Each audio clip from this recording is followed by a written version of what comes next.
সংসার চালানো আর জোট রাজনীতি চালানো দুটো কিন্তু একই ব্যাপার। দুটোতেই আসন সমঝোতা করতে হয়, আর সব সিদ্ধান্ত পাশ করাতে হয় উচ্চ নেতৃত্বের অনুমোদনে। আজকের দিনটাও সেরকম একটা বড় মিশন।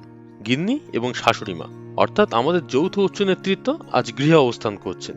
এমত অবস্থায় বিরোধী পক্ষ মানে আমরা তিনজন, আমি, শ্বশুরমশাই আর শ্যালিকা বাইরে যাচ্ছি। তখন একটা শান্তি চুক্তি সই করা দরকার ছিল।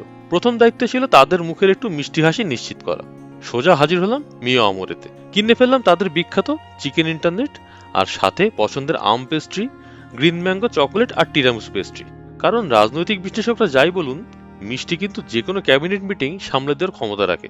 বাড়িতে এনে কাঁসার থালায় যখন পেস্ট্রিগুলো সাজাচ্ছিলাম, মনে হলো খাঁটি ডেমোক্রেসি। পুরনো ঐতিহ্যের থালায় আধুনিক প্যাটিসেরই সহাবস্থান। ঘুষ পর্বের সুফল পেতেই আমরা তিন মূর্তি বেরিয়ে পড়লাম চিতপুরের উদ্দেশ্যে। গন্তব্য মিশন পাঞ্জাবি।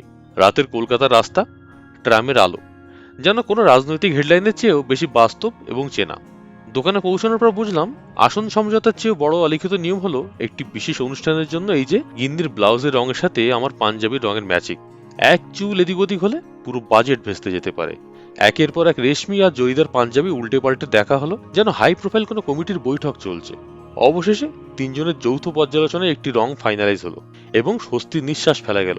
না, রংটা একদম পারফেক্ট ম্যাচ। মিশন শেষ করে ট্রেনে ওঠার আগে শিয়ালদার চেনা লস্যির একটা দোকানে একটু বিরতি। এখানে আগে আসতাম, এসে মাটির ভাঁড়ে ঠান্ডা লস্যি খেতাম, কিন্তু এখন দেখছি প্লাস্টিকের গ্লাস। একটু হতাশ হলাম, কি আর করা যাবে। চুমুক দিতে দিতে মনে হলো সংসারের এই ছোট ছোট কূটনীতিগুলো আসলে কত সুন্দর। ঘরে ফেরার ট্রেনের সাথে সাথে মনে একটাই তৃপ্তি, আজকে নো কনফিডেন্স মোশন কিন্তু সফলভাবেই এড়িয়ে যাওয়া গেল।